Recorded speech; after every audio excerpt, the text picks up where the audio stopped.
Good evening. It is 5:30, so we're going to call this special city council meeting to order.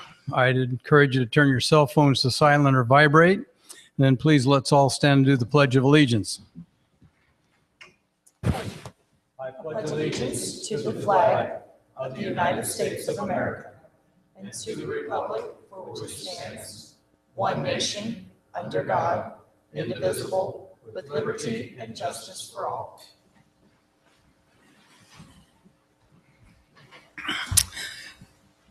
Amanda, would you take the roll, please? Councilmember Strebe? Here. Councilmember Dalby? Here. Councilmember Myers? Here. Councilmember Rowe? Here. Councilmember Stevens? Here. Mayor Lazio? Here. I need a approval for motion for approval of the agenda tonight. So moved. Second. Councilmember Strebe? Yes. Councilmember Dalby? Yes. Councilmember Myers? Yes. Councilmember Rowe? Yes. Councilmember Stevens? Yes. Thank you. This is a time for anyone in the audience who wants to address an item on the agenda. If there's anybody who wants to fill out a form or come to the microphone.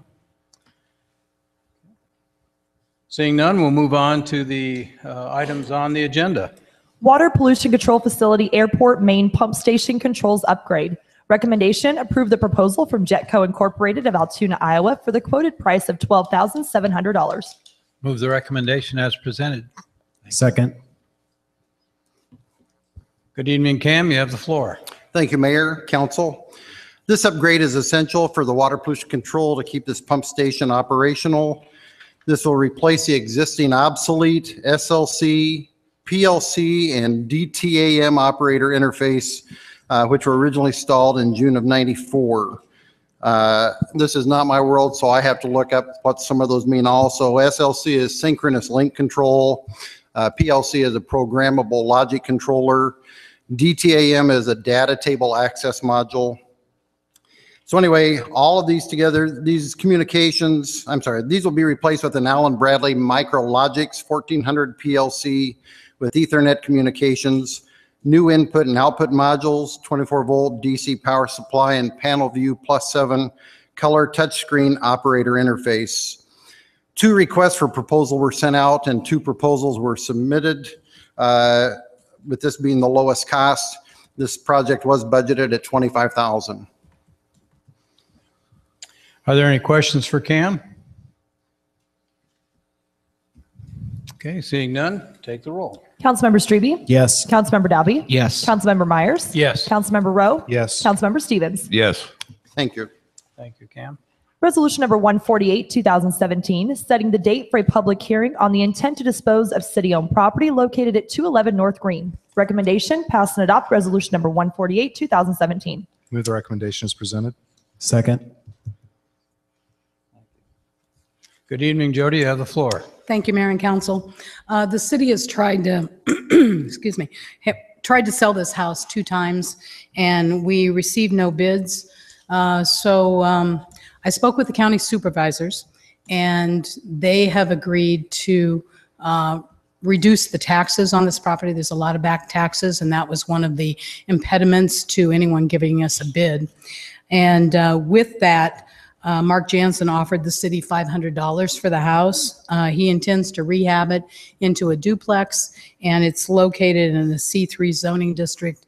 We'll bring this to you July 11th with a resolution to approve this sale. Are there any questions for Jody? Seeing none, take the roll. Councilmember Strebe? Yes. Councilmember Dalby? Yes. Councilmember Myers? Yes. Councilmember Rowe? Yes. Councilmember Stevens? Yes. Thank you. Thank you, Jody. Resolution number 150, 2017, awarding the contract for the Water Pollution Control Facility Headworks PLC upgrade. Recommendation, pass and adopt resolution number 150, 2017. Is there a motion? Move the recommendation as presented. Second. Thank you, Matt. Go ahead, Cam. Thank you, Mayor, Council. This upgrade is necessary for WPCF systems to effectively communicate in keeping the current systems operational. This will involve removal of the existing obsolete PLC 520 PLC system, replace it with an Allen Bradley CompactLogix PLC with Ethernet communications, compact flash memory module, Ethernet IP to remote I/O gateway, and terminals as required to interface with the existing hardware controls. The current PLC system was originally installed in 1997-98. This project was budgeted at $50,000. 2 requests for proposals were sent out, and this was the lowest bid at $48,710. This is actually Part B. In 2014, we did a SCADA system update, and that replaced the antiquated DH processors that were also in the same building in the headworks. Any questions? Cam, there are 2 different resolutions, but why is this bid within $290 and the other bid was roughly half of the budgeted amount? The last one was $12,700 and the Right, budget was the 2 bids on that one, there was a $7,000 difference. This one was actually $15,000 difference. $62,000 was the other bid. Thank you. Any other I questions? got a quick question.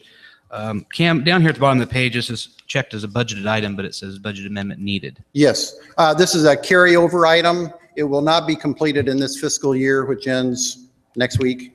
So it'll be carried I over, see. won't be paid, won't be finished and paid until 2018 Okay, thank fiscal you. year. Yes. Yep.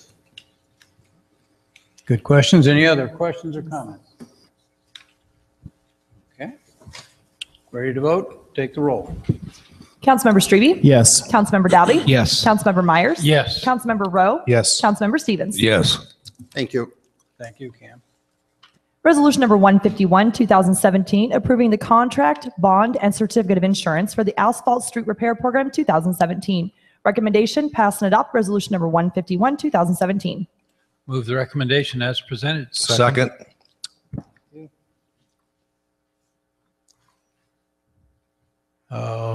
Is Larry not present tonight? Dwight, do you want to address this or?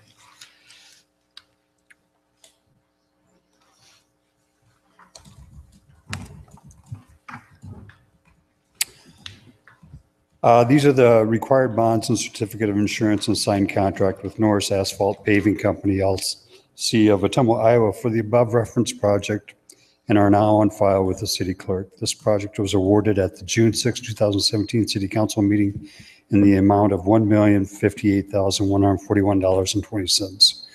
This includes a base bid total of $981,302.50 and an alternate bid total of $76,838.70.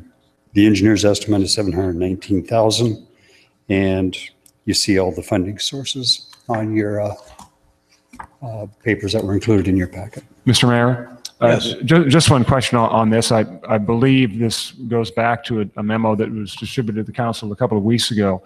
Dwight, don't want to put you on the spot, but I believe, correct me if I'm mistaken, the asphalt program, in addition to that, we also have circulated and put in front of council the concrete streets as well. So if, again, my memory serves me correctly, both components, the full depth and the asphalt are going to go in concert, certain streets as we move into the next fiscal year.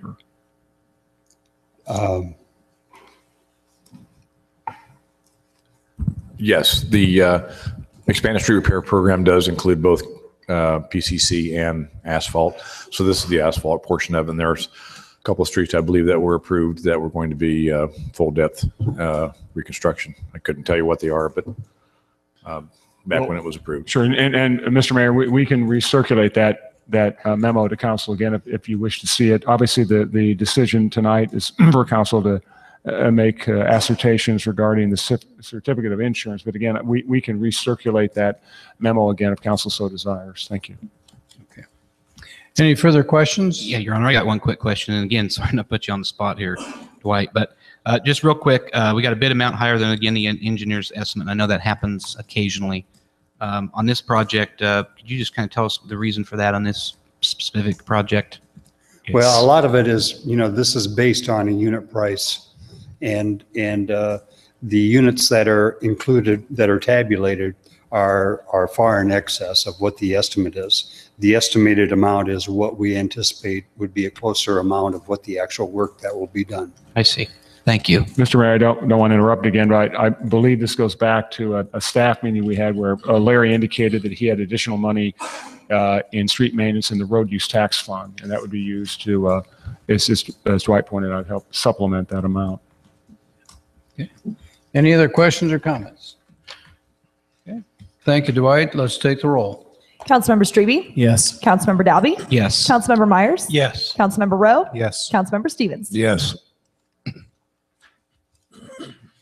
Presentation by Fred Zeziger, Main Street, Ottumwa, on the grant award. Recommendation, receive presentation. Recommendation and/or direction if applicable.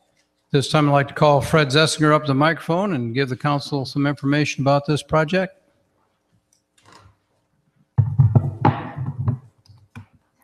Thank you, Mayor Lazio and councilman, for allowing me to update you on some of the progress in downtown Ottumwa and some of the exciting things that will be happening this fall.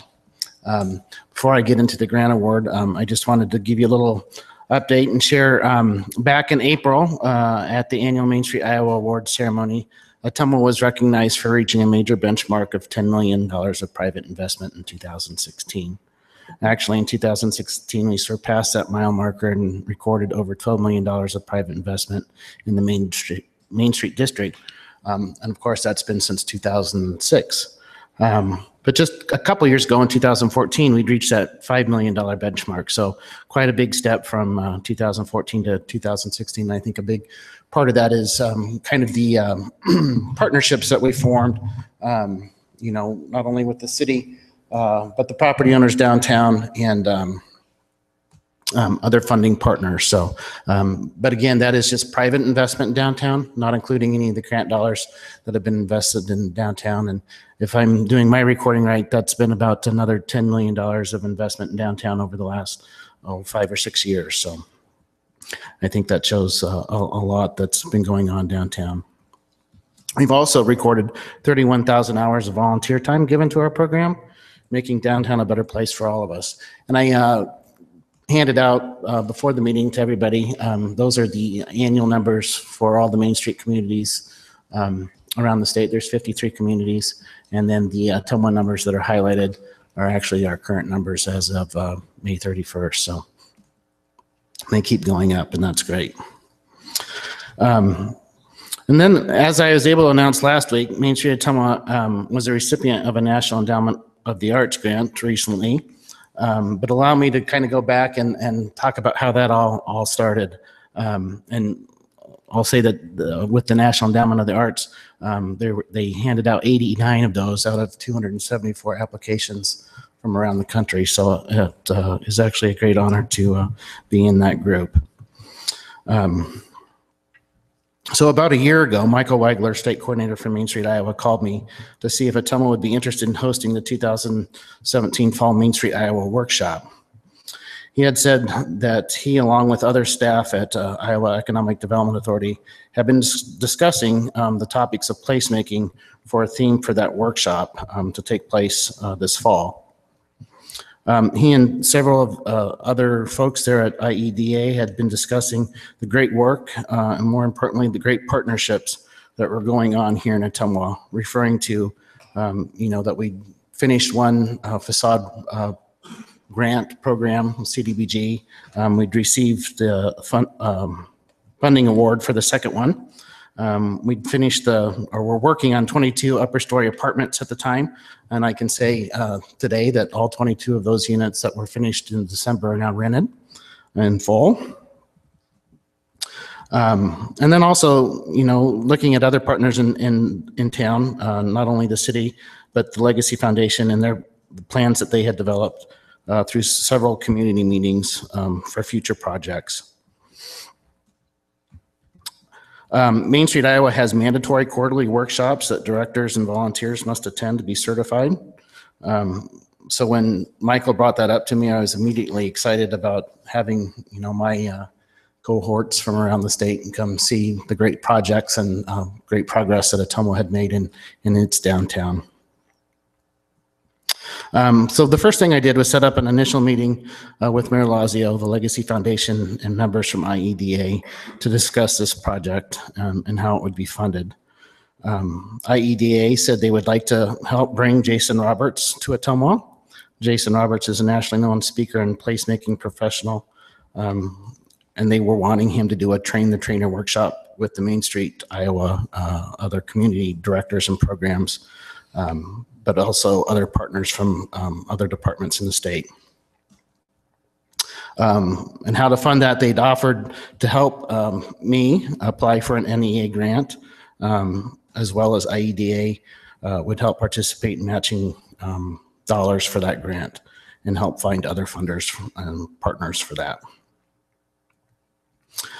So what is creative placemaking? Define creative placemaking as described as a process or endeavor in which partners from public, private, and nonprofit and community sectors strategically shape the physical and social character of neighborhoods, towns, city, or region around arts and cultural activities. What Jason Roberts and the Better Block team do. Better Block is a living charrette that takes the community onto the streets and begins the process of creating a great place that can better identify the strengths of a community. Better Block projects help the community visualize potential impacts of strategies such as complete streets, public art, and pop-up shops by implementing improvements in a quicker, lighter, cheaper approach.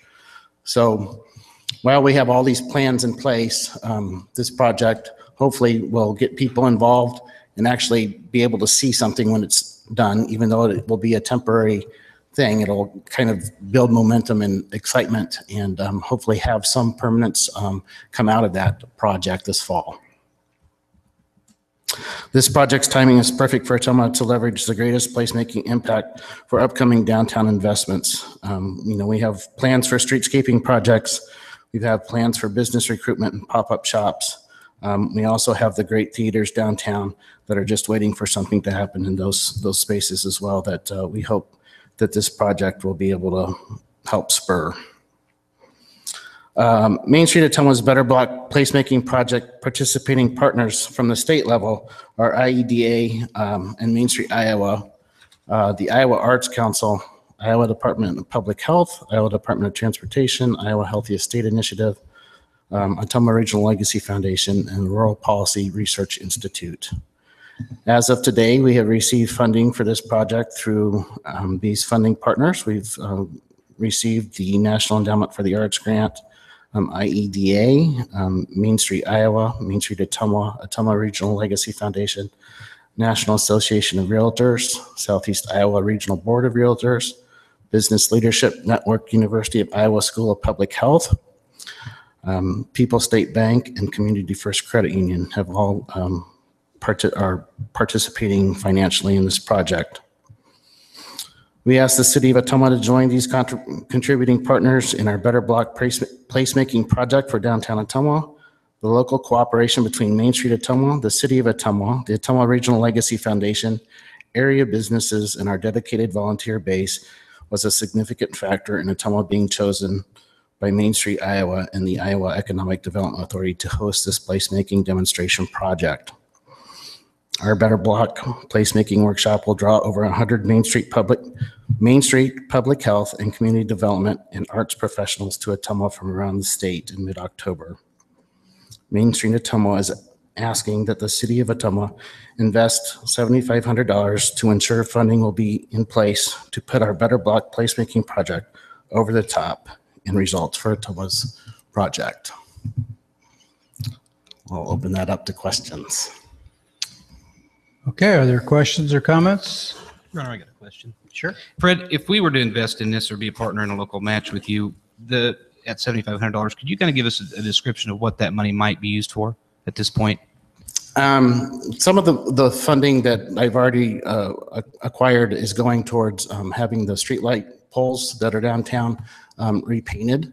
And I've gotten some additional money to do that, and I have a bid on that as well.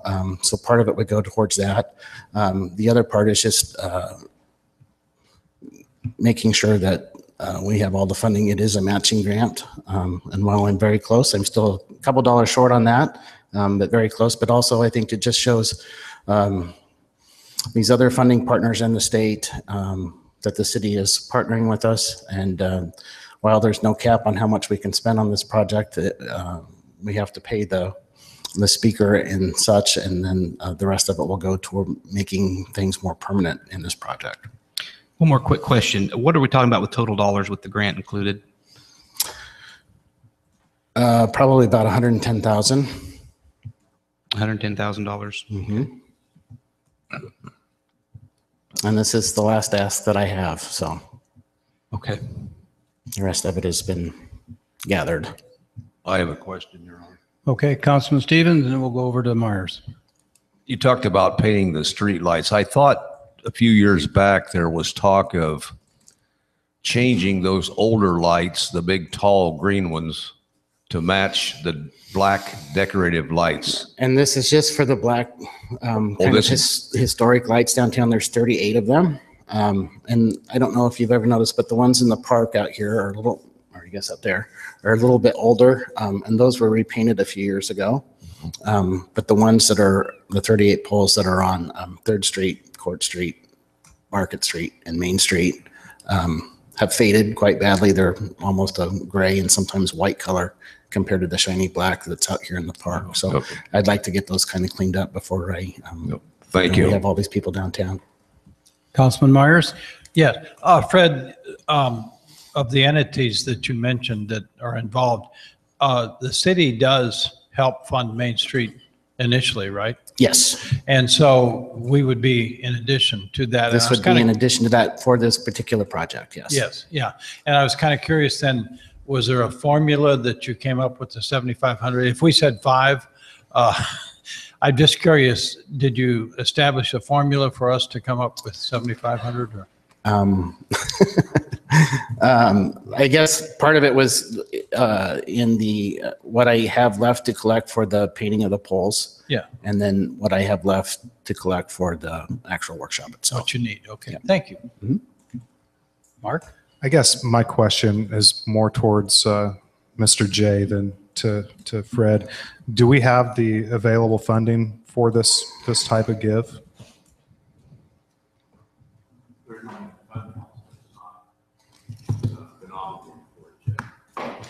But there is the funding there to use it. Okay. Well, could I follow up on that, though?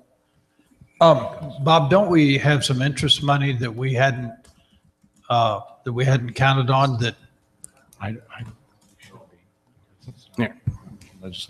Yes, interest money came in, is going to come in much greater, but we also have other expenses that went over budget that you guys approved. So it'll be there. We can look at for next fiscal year. And then we have a full year's worth of activity to, come up with that amount, try to figure that out. But yeah, that happens. But we also spent more than what we anticipated. So with the $40,000 for the Right. downtown and things like that, and the Okay. $25,000 for the World Series, the $25,000 we want to do for the, with regional planning for the grant. So, I mean, we've got about $150,000 that was spent above and beyond that. So. Okay, thank you. Mr. Mayor, Yes. just one question, Fred, and this somewhat lends itself to the question that Councilman Myers asked about, and that is the $7,500, if I understand, this would be in addition to the 124 that we talked about yesterday. Is that correct? I know it's a separate program, but Yeah, and actually the 124 doesn't, it affects the district, but it doesn't affect my budget. So that's a whole different thing, that the CDBG grant is actually through the city, not through Main Street. I've just been coordinating between the city and the property owners. And the reason I asked that is because it does affect our budget. Sure. So I was just trying to square that circle. Completely 75 in understand. addition to that. Right, I just wanted to make sure that you knew that it was a separate project.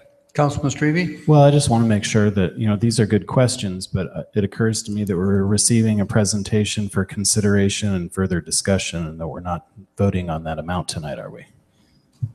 That's up to the council. I thought the resolution said to receive a presentation. Receive recommendation and/or direction if applicable. I guess to speak to Councilman Strebe's point, I guess I would like to have a little bit more in-depth conversation with the city finance director before making any sort of decision on funding. And I wasn't expecting an answer tonight either, so. Okay. I'd just like to add one final comment here too. When we say we've overspent too, that's not totally correct. We've made some landmark savings too this year with some cuts and some things. And I think we're always a council that tries to find a way to make everything the budget balance. Some years it does. If we don't, we make up for it the next year. So I think this council's been very good with the managing of their money. Being involved with Main Street and knowing that the poles downtown are getting in pretty bad shape, and listening to the estimate that you obtained for that, there's no question in my mind that the $7,500 is upfront money for 110 that will go to the good of the downtown. And so I guess I would not require any further discussion, because we're basically using grant money to maintain our own stuff. So worst case scenario, we're maintaining our own light poles. So to me, it's an easy one. I would, do whatever the council would want to do and wait, or, make a motion. But I mean, it's fairly simple and straightforward here. If we don't, we lose out on 110 grand worth of improvements. Well, hearing the previous discussion, I think if there's no immediacy for your answer tonight, it would be appropriate to put it on as a formal request for the July 11th meeting. Okay. And give an answer at that point, and it gives everybody a chance to ask any questions, both of Bob and Fred and Andy that they have, and then you. Mayor, and I'd like to follow up with what Matt said. It's not that I'm against this at all. There's a lot of hard work that goes in this. Look at the $31,000 of hours of volunteer hours. This is an excellent project, and I am for it. I just think that it sounds to me like maybe that we should just have further discussions about it and make decisions based on the data that we have. And I think everyone up here is for this project. Yeah, I would echo that also. I agree with it. I just want to make sure that we have the funds available for it. So. Then Your Honor, that, I go have ahead. one more question. Fred, do you have the numbers that the cost to refurbish or repaint those 32 or 38, whatever you said, streetlights? It's around $5,500 without having that right in front of me. And part of that I've collected from another small grant from the Legacy Foundation. Okay, I know previously when I was still working, we took that project on ourselves. Not the decorative black ones, but the big tall green ones. And we painted those in-house. Actually, I would say that this streetlight project is actually a city project that you're going to handle and do for us, is what it amounts to. Yes. Okay, well, good questions, good discussion. We'll put it on the agenda for the July 11th meeting, and you can continue to ask questions and get information before the meeting then. Thank you. Thank you, Fred. Thank you. Thanks, Fred. Presentation discussion on housing and housing needs in the city of Ottumwa. Recommendation, receive presentation, recommendation, and/or direction if applicable. I think we're going to call on Jody and Kevin to start us off. Well, if it's all right, Mayor, I'll start the activities, and that is, as you may recall, just looking back at our previous meeting, it was at the June 6th meeting where the zoning issue for the property known as the Asbury property was voted down. I circulated a memo, which I'll be happy to share with the press on the 8th, 2 days later. And in that email to council, I informed a couple of items I think we need to, quite frankly, look at. And I'll touch on these in a minute. That's some computations that we did out of our office. And that special meeting, visiting with council on a couple of different items. One was there was concern about the number of low to moderate income homes, housing, I should say. So what number of low to moderate income housing developments do we want to see in Ottumwa? What thresholds do we have for incentives? And then finally, where do we think these developments should be located? That very first item you see on your screen is information I gathered from the Iowa Finance Authority. And that sets forth tax credit developments. We'll stay on this obviously as long as council wants to look at that, but the average is, if you add those all together and divide by the 10 communities, it's 201.3. As you can see, Ottumwa ranks very, very low. The number of units we have there is listed as 67. The only one that's lower than us is Ames, which I'm sure all of you know is a college town. But I think that does speak pretty well to the fact that I must admit that was a bit of a surprise to me. If for ones that thought that we were crowded with tax credit developments in low to moderate income housing. That simply doesn't comport with reality. Can you do the next slide?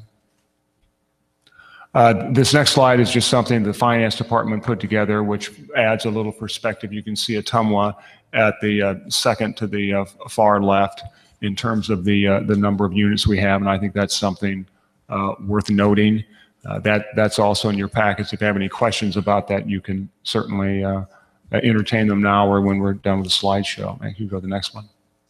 This one actually is how I started off trying to wrap my arms around the idea of low to moderate income units and the number of vouchers. So the figures you see up on the board, I also received from the Iowa Finance Authority. And in that, what I was trying to identify were the concern was low to moderate income housing.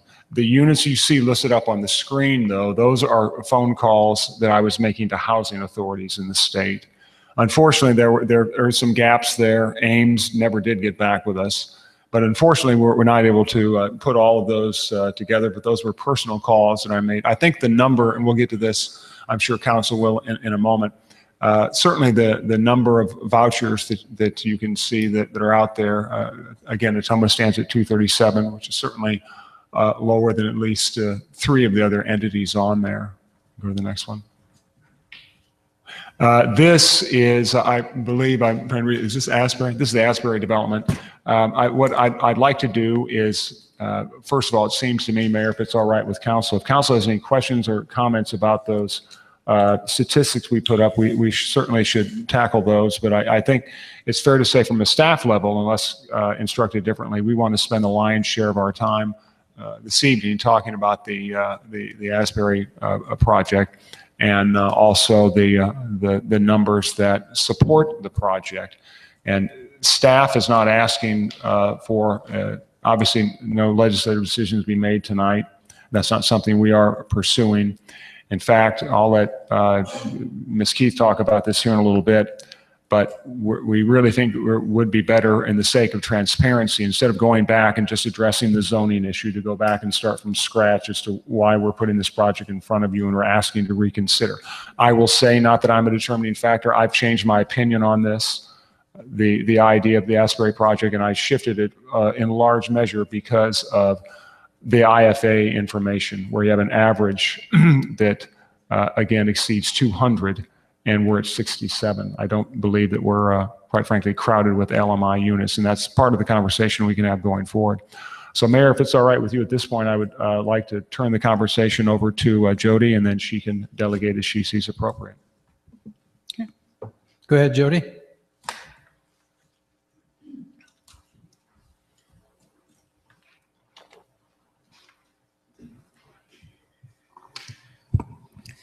Well, as Andy discussed, the low number of tax credit houses that have been built, or the apartments. I have some other numbers because it's not just tax credit housing that we haven't built very much of. It's housing units, period. I went back to 1997 and went for 10-year time period. So 1997 to 2007, the city had built a total of 418 housing units. Of those, 265 were apartments, and 67 of those were tax credit apartments.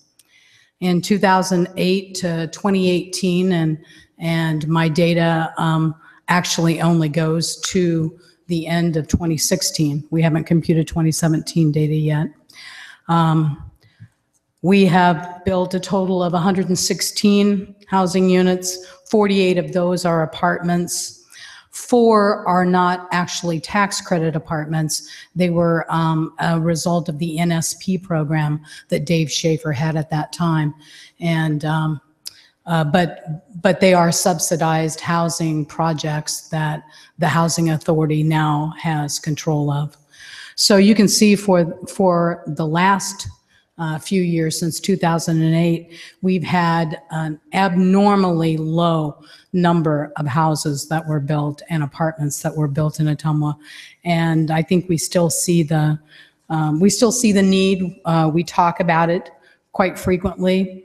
In 2013, there was a housing needs assessment that was performed, and by the Iowa State University, they determined that we needed more moderate and high income or high end rental houses, and they recommended that those be built for people who made $35,000 to $50,000 a year, young professionals.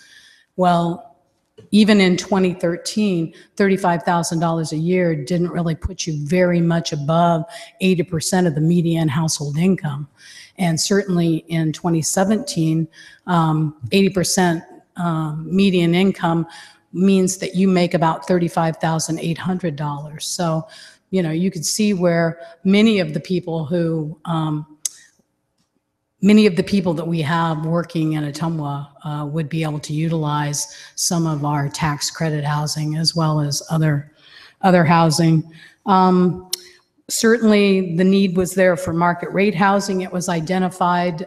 Code enforcement, increased code enforcement was identified in the 2013 housing needs assessment, as well as many other things to try to improve our housing stock, maintain our housing stock, and then also simultaneously try to build new housing.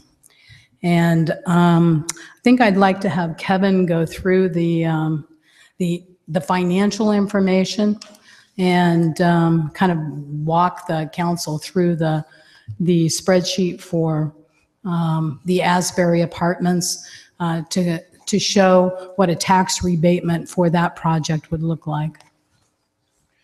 Mayor, if I may, though, I'd like to ask a question. Certainly. I'm sorry. Go ahead. Okay. I was excited about tonight because my terms on the council, I've always thrown out that term, you know, low-income housing or the concern for.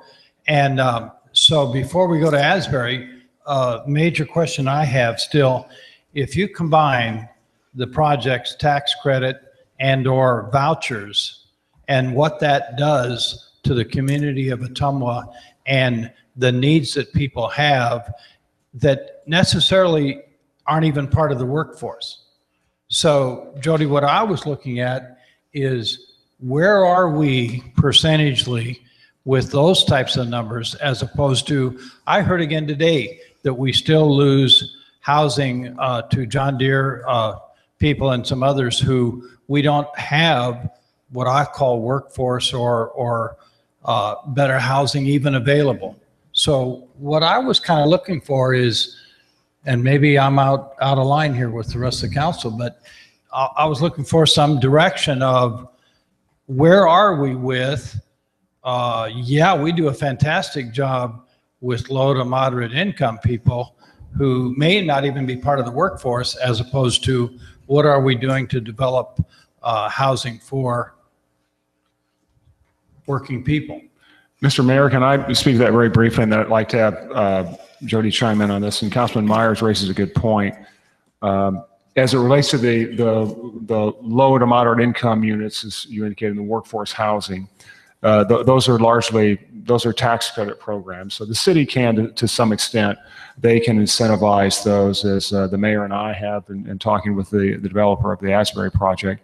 If you were to take a apartment complex like Cedar Woods, which is it's $700 a month. That's a pretty good example of something that would in fact be market rate housing. Those folks are not going to be able, and correct me if I'm mistaken based on my research, those folks are not going to be able to get low to moderate income housing tax credits. In addition to that, if you begin to develop one of these units and you have LMI units and then you also have the market rate, you're going to lose, quite frankly, probably some money and some credits then if they begin to expand and say, well, we want more market rate, and certainly we do, but it's going to hurt their ability, quite frankly, to secure those credits. So that's one where it's very difficult for the city to incentivize, and working with the developers with the low to moderate income ones, I think they're easier to do. Again, though, I would like Jody to bat clean up on what I just said.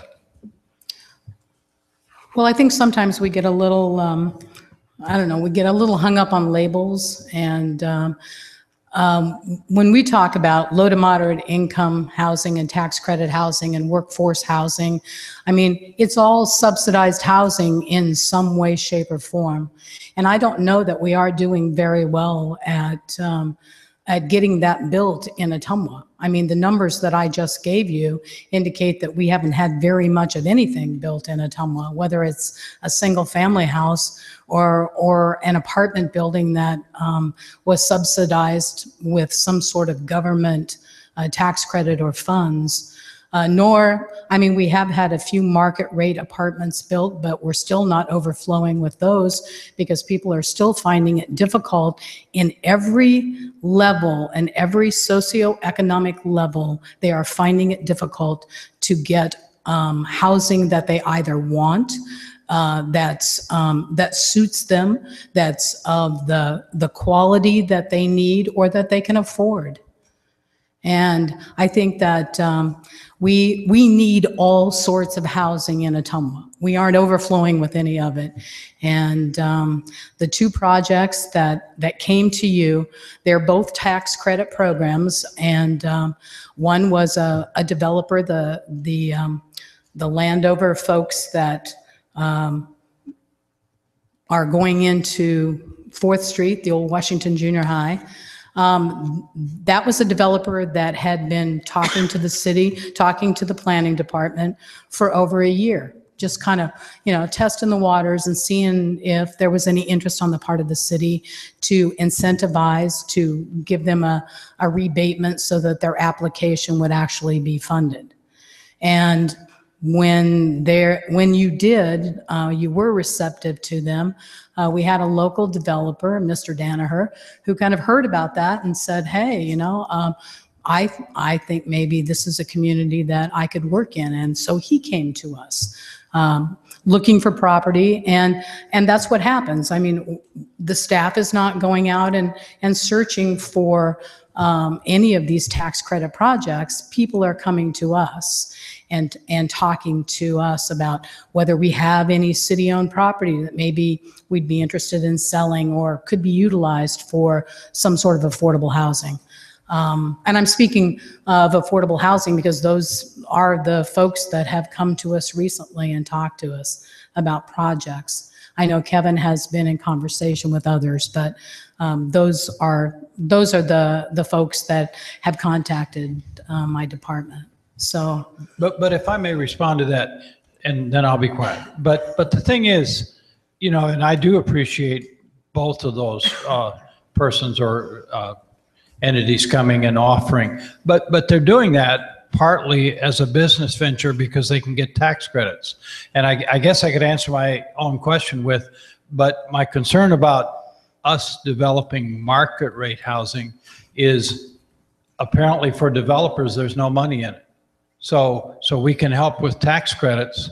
And I understand, Kevin, what you're saying about how overall that can help the city. But Jody, is that basically where it's at? That there's nobody there willing to do market rate? Well, there's certainly no program like tax credits for market rate housing. Okay. Cities can use, and many cities do use, tax increment financing for infrastructure for market rate housing. We have that available. I guess as a city, we also have, I don't know if we have bonding available. I don't know if that's something that we can to authorize, but I know that cities have used have used TIF for infrastructure, not for tax rebatement. But those market rate projects could get tax abatement because we have citywide tax abatement for anything. Okay, thank you.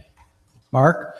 So one of the hangups that I've had on this is really in definition.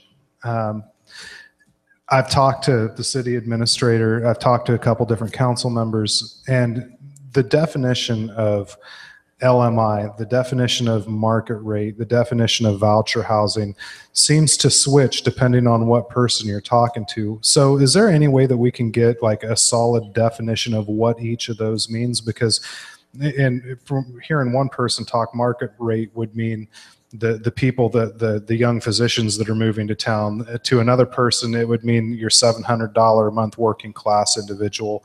Then there's the voucher with the LMI and so on and so forth. So could we get like a solid definition of what each of those actually mean?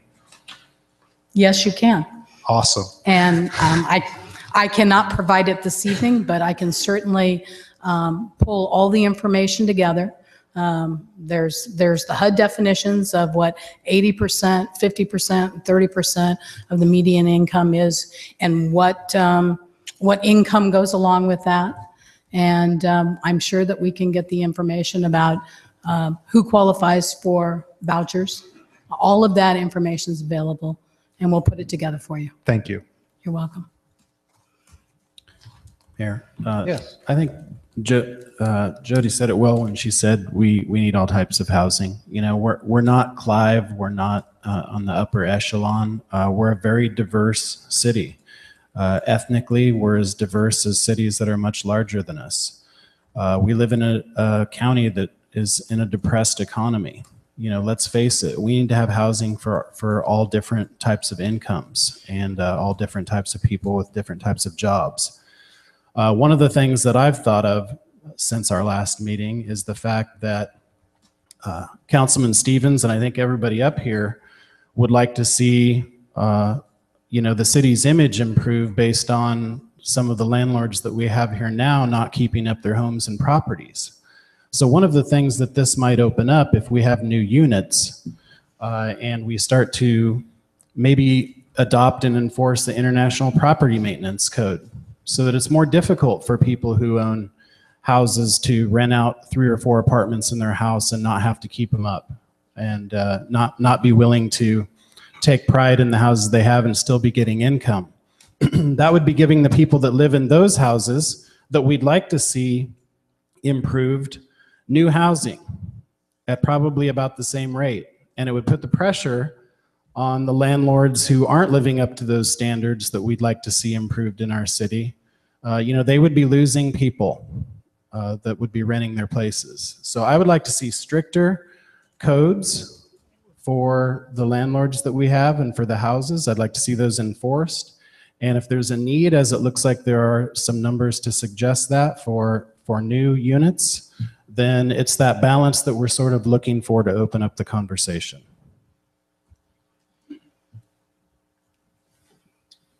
Any other comments? I'll just make a quick comment.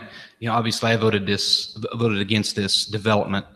And I don't want to have the public take that as meaning that I'm against any kind of housing or any one certain type of housing. I think in the past, the city has, with the best intentions in different areas, has accepted whatever has come along. In fact, you know, when we got in trouble with our zoning code, we just thought any commercial and any residential would be better than nothing there. Well, that turned out to be the case. That wasn't the best move to make. We're a good city and we don't have to settle. What I think this council and what I was wanting to see last time, and Kevin has provided me with a wealth of information that really clears that up and did a great job doing that, is from this point forward, I think we've kind of taken a stance that you present us with the needs of our community and we'll do the best we can to fill those needs. And so like Councilmember Strebe said, you know, he's exactly right. And that was something I knew that night too, that we have needs for all those types of housing. But what I don't want to see is us going too far and putting too much.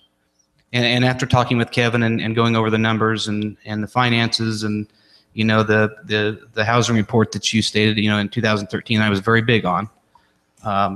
You know, there is a need here and it's something we need to take another look at. But having a meeting like this to go over the numbers and saying, hey, we have a need, and we may have a massive need, to understand that there's a difference between, you know, like Councilmember Rose said, LMI groups everybody, in everybody's perception, they group voucher housing, they group market rate, they group all these people into one and say, oh, that's a bad thing. Well, in fact, you know, we still have rents in these units that people are going to have to make, and they're pretty steep.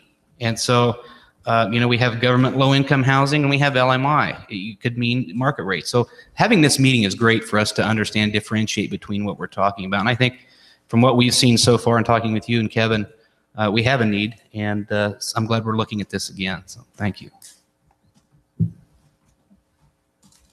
Are there any questions for staff? Mr. Mayor, I don't want to interrupt. If it's all right with council, I think it would be our staff's preference anyway to briefly, quite frankly, go over the numbers in the Asbury development before I proceed forward, if that's all right with council. Certainly.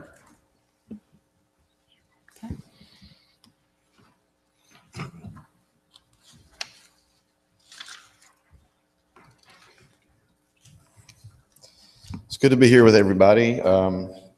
We'll go over the Asbury numbers. Some of the questions that I've heard, I'd like to applaud the council for what we're doing tonight, because through these kind of discussions, we gain more understanding about, what we're dealing with. And I would just like to say up front, yeah, we'll look at the Asbury, that one right there. I'd just like to say up front that what you're saying about market rate is very important to where we're going in the future. The housing report we had in 2013 was correct in saying that the biggest dearth of housing that we have is in market rate. Now, while that's true, we have to realize that dynamically, the people who are going to rent in market rate or high end represent most likely the smallest cohort amongst those that we're housing within the city. So statistics are a funny thing. They can tell us a lot, but we have to understand what we're reading for them to tell us the most information that they can, or what we need to get from them. And we have had conversations with some folks. This morning, I was talking to a developer about a market rate townhouse project. Over the last 100 years in America, you can look at what we call gentrification inside of major or moderate sized cities. And generally that gentrification or that enrichment in the housing stock is going to be seen to be done on the backs of townhouse development, something that we're sorely lacking in. You saw townhouse development in the River Renaissance plan, a portion of that along the riverfront. So we are talking to people about that townhouse development along the riverfront and also in other areas of the city. And to the question about housing in general, there are tiers. We have low-income housing, which typically, and in our own city, is going to be seen to be publicly owned. Now, we have several units of that, around 400 and some odd units of that in the various high-rise and low-rise publicly owned low-income housing that we have.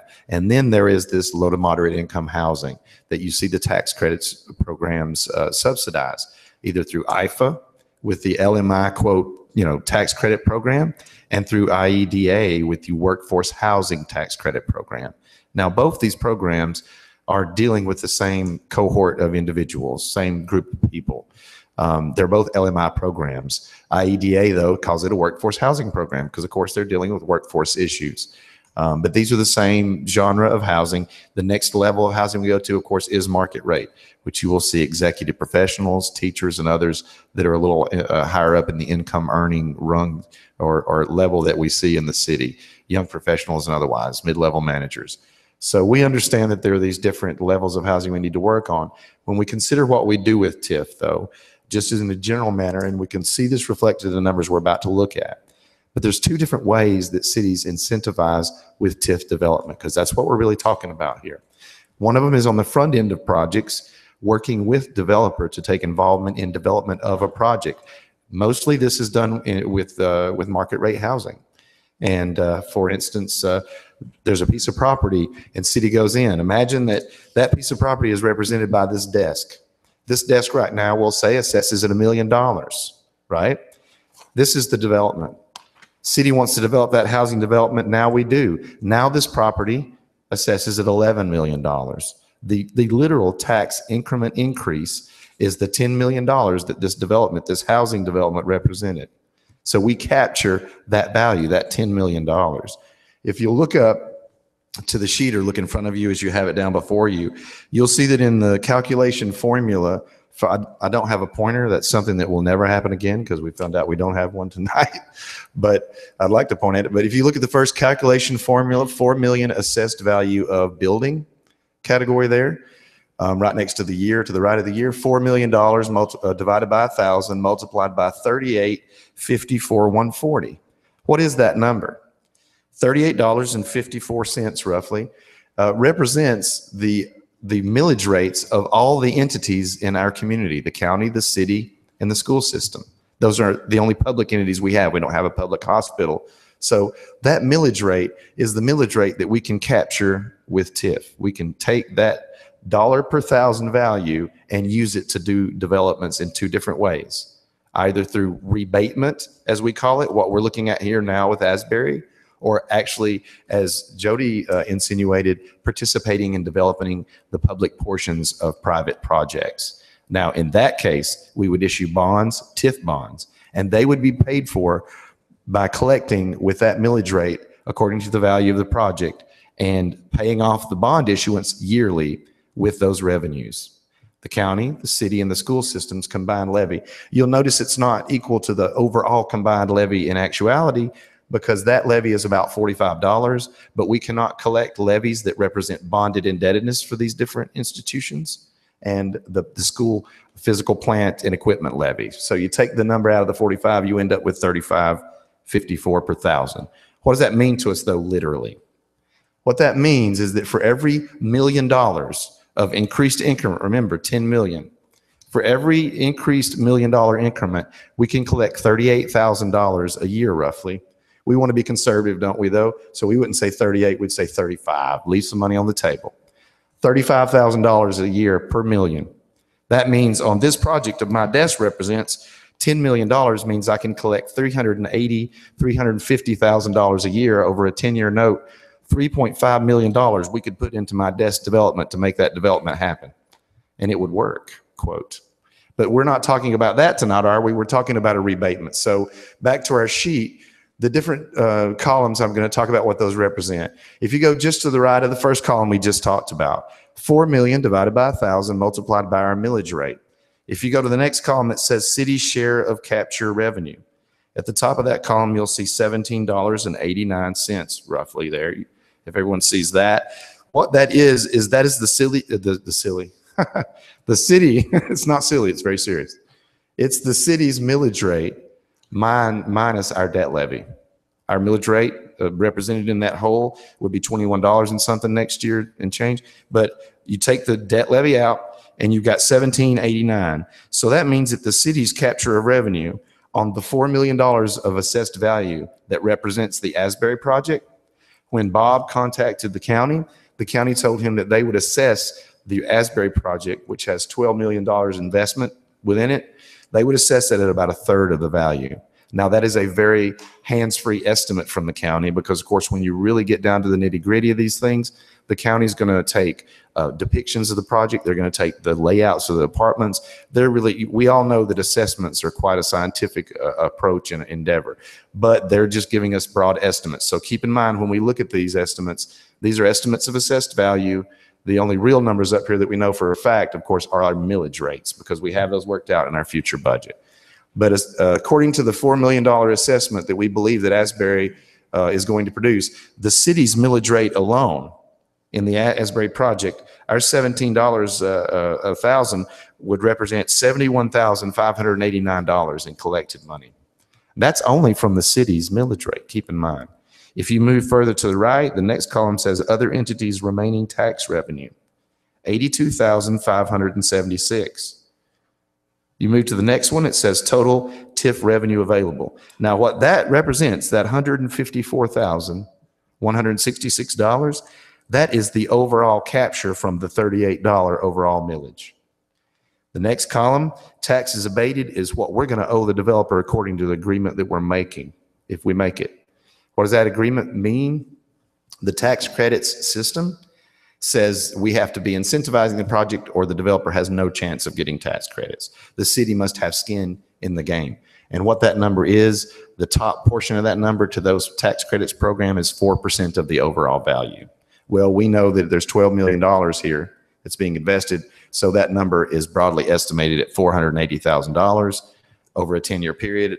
Ergo, $48,000 a year is what we would contract to give the developer.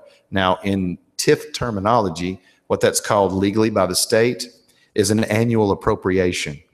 Now, the reason we do that, and the state has the allowance for annual appropriation, is that when we sign a contract with developer for $480,000 over a 10-year period, this is essentially money we owe him.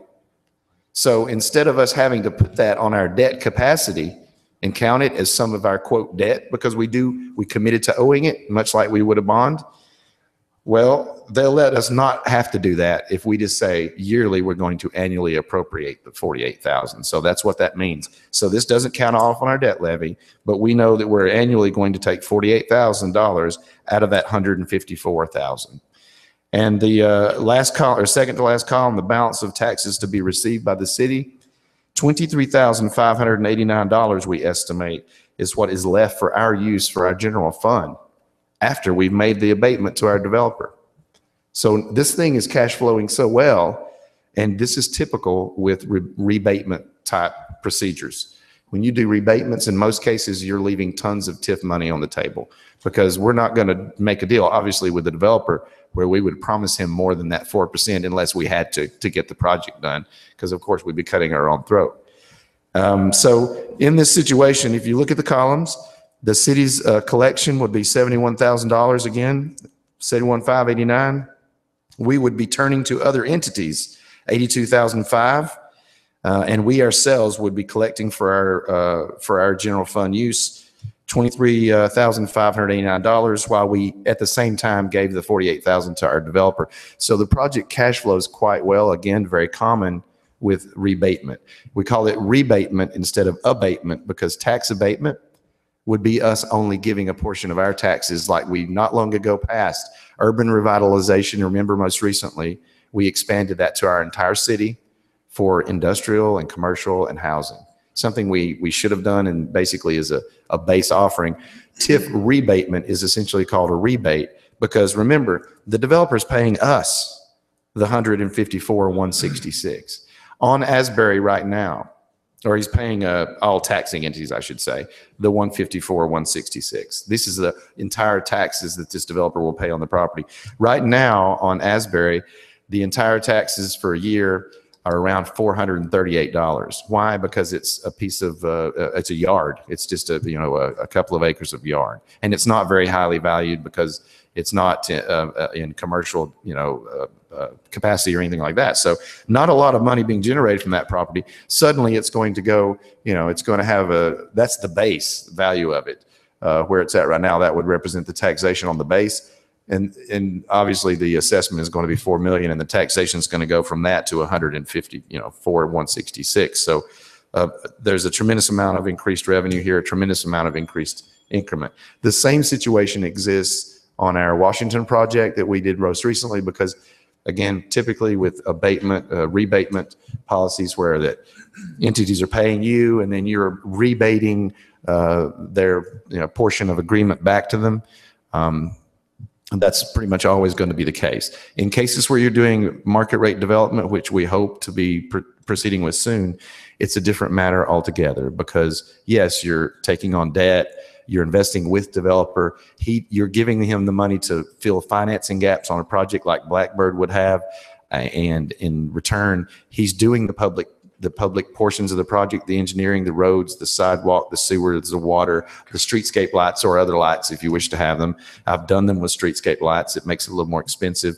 And then at the end of the project, developer is dedicating all that back to the city. So it becomes public good. And that's essentially what you're paying for in a legal manner. Mr. Mayor, if I can just ask a point of clarification on this, Kevin, without going through the philosophy of it. As you mentioned, the Asbury property right now, plus or minus $438 annual. Now, that then is split up amongst, obviously, the taxing jurisdictions. Yes. And I don't want to go into the intricacies of that, but $438. And I want to put this in perspective, and if, Mayor, if it's all right, just, back cleanup, as I like to say, if I have this incorrect.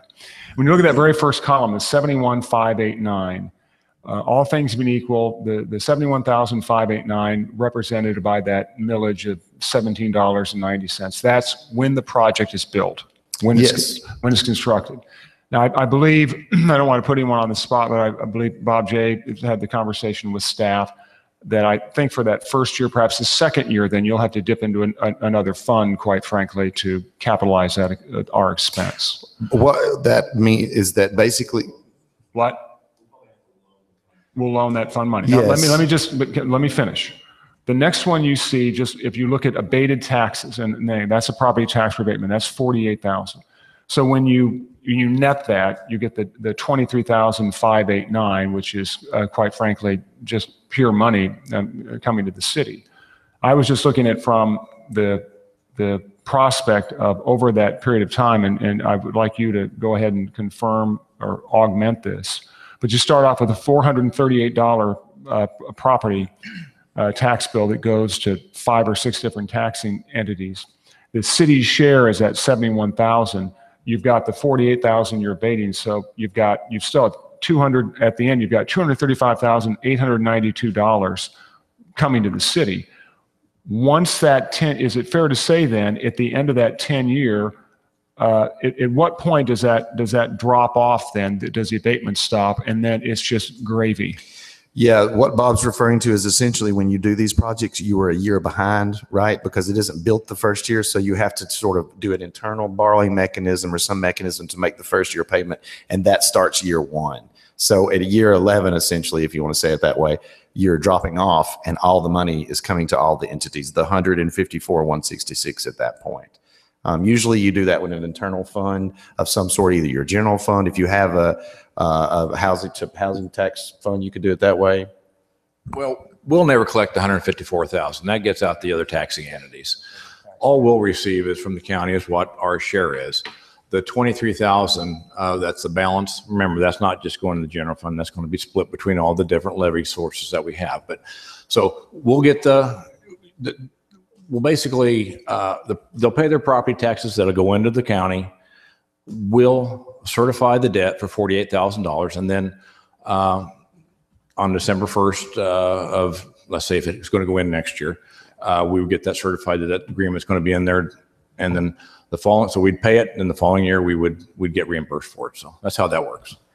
Yeah, and in cases like this, if you're in a tight spot, I've done it once where I was in a pretty tight spot. So the first year I had a tremendous amount more. Obviously, you've got 154 of total capture, right? So that's available to you, because if you want to capture all of your increment, you can do it. You just have to it couldn't be a yearly appropriation, but you can capture more than you owe. So I'd pay myself back right quick, capture more and pay it back. But if you're not in a tight spot, it doesn't matter. You go out your 10-year period and you pay yourself back at your will at the end of it. So, these things are staggered by years, because obviously the first year you're doing your certification and then you're requesting in years following. But the city's portion is 71,589 out of this 154.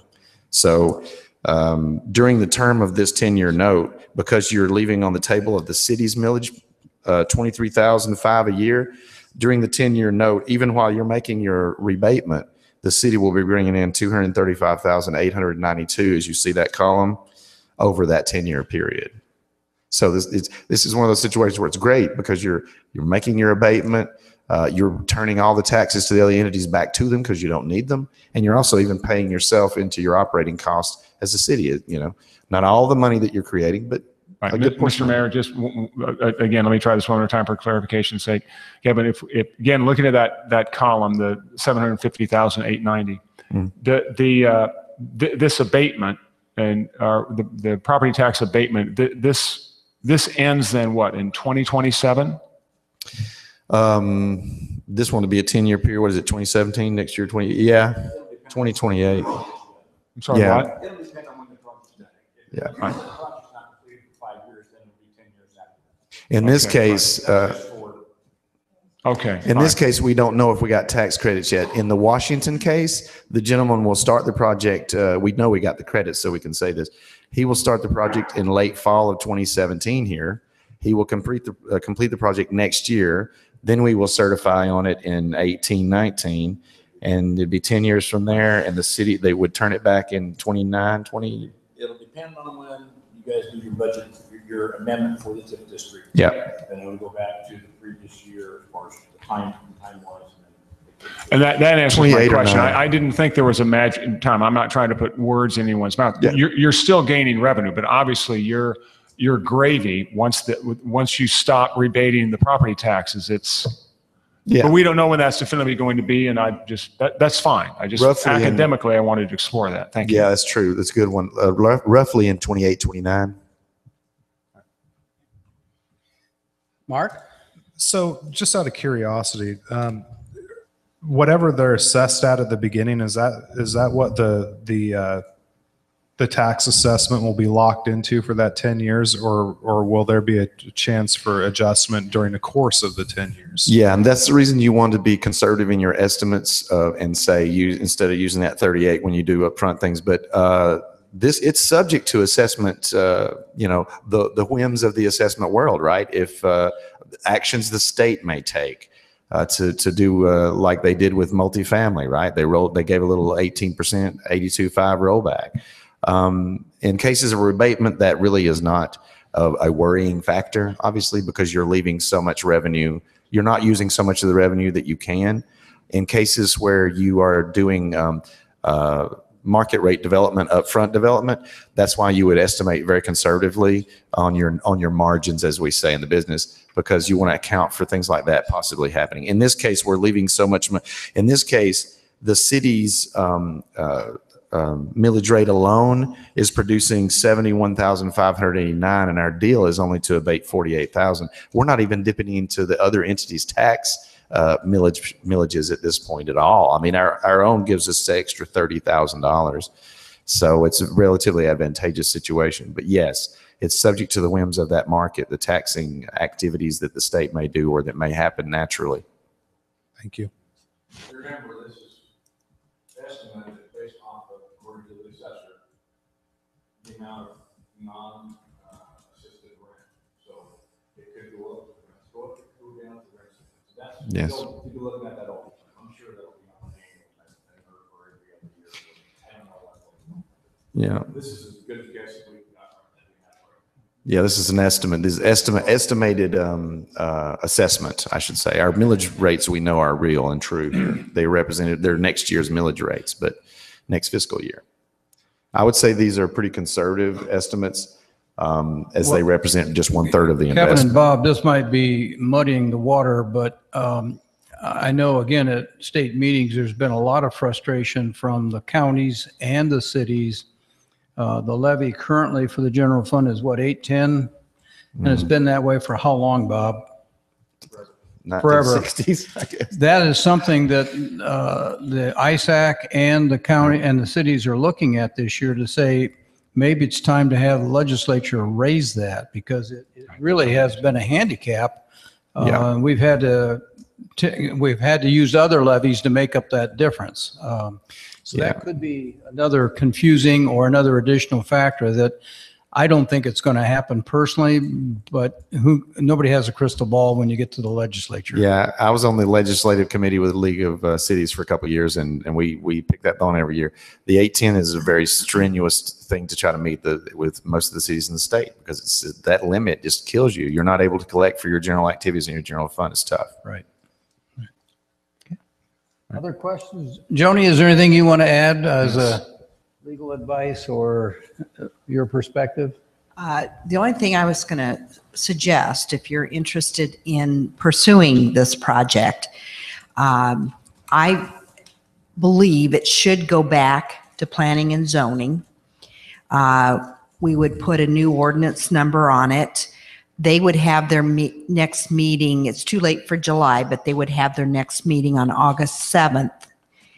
And if they would approve it and recommend that council review this again, then I'd bring it back to the August 15th meeting and have you vote. And if you vote to pass it, then we would waive the second and third reading. It would be a new ordinance reading. We would be basically starting the process over to some extent.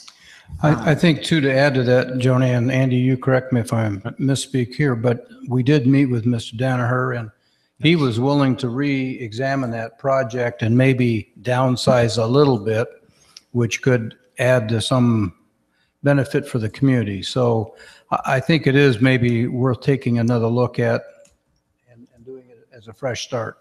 I would just augment the comments the mayor and I made. It was very, Mr. Danaher did a very good job of putting this in perspective. I would endorse what Joni is suggesting, and that is, quite frankly, maybe slow walking this a little bit. I guess one question we can't answer tonight and that is whether Mr. Danaher, whether, developers have timeframes. I don't know whether this upsets his schedule or not. I like this approach because I think it's more transparent than just going back and saying, hey, let's change the zoning issue and then plow forward. In my conversations with Mr. Danaher, I think if we move along the time frame that we have available, that things would be just fine. And I would like to say that, these things happen for a lot of different reasons, but Mr. Danaher is the chairman, owner, half owner, I think, of Danaher Oil in Fairfield. He is considered developing here for many, many years. He's done lots of housing development around the country, as a matter of fact. And the reason he showed up, called me on the phone, was that he saw what we did with Washington. He showed up because of what we did. We engaged and we drew development interest. And Mr. Sova, the developer, I'll go ahead and say, Mr. Sova, the developer for our project, which is LMI in Washington, he's the gentleman that I'm speaking with right now about doing market rate townhouse development in this city. Like a lot of things, the housing industry, and I was in it for several years as a private actor, but relationships matter, networking matters. Hanging out a sign that says ready for business without a black bag over it, like when the state's fixing the highway, they put the bag over the signs. If you're going to hang one out, make sure it's uncovered, and amazing things will happen. And we've had, Mr. Danaher called me on the phone. My goodness, it looks like I know him. Looks like the Thomas ready for business. And I said, maybe we Mr. are. Mayor, I don't want to belabor this. First of all, and Mr. Danaher is a good person. We can certainly bring him back. The recommendation from staff, though, is that we do pursue the process of quite frankly, rehearing not only the question of the rezoning, but also just informing the council and the public by extension what the project constitutes. So if that's all right with council, I don't believe there needs to be a vote on that. I do believe you can instruct the city attorney and myself to proceed, and we will do so. Okay, thank you. Any other questions or comments? Jody, anything else you want to add to our information tonight? Your Honor, I just want to make a quick comment Sure. before we close out on this subject. I appreciate Jody's work, and Kevin, thank you for your work and conversation on this, because I think we've squared away our needs for the community.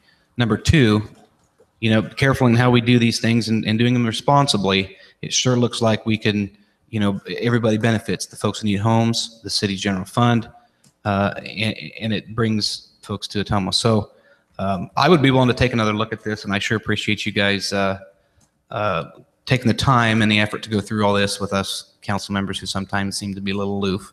We're not professionals in your area, and so we surely appreciate that. And I thank you again. Thank you. And I'd just like to echo Matt's words a little bit. We received a lot of information tonight that is new, and it does help a lot in several ways. So I guess I would say I'd be willing to look at this again as well. Thank you, Bob, for all your work here providing these numbers tonight. I appreciate that. Okay. I think we've had good discussion on that tonight, so we'll conclude that. We always give the public a chance to add any comments for anything that's not on the agenda. Is there anybody that wants to address the council? Okay, seeing none, then is there any business council wants to bring to the staff's attention? Okay. All right, hearing none, I'd entertain a motion for adjournment. So moved. Second. Councilmember Strebe? Yes. Councilmember Dalby? Yes. Councilmember Myers? Yes. Councilmember Rowe? Yes. Councilmember Stevens? Yes. Thank you and good night. 6:48.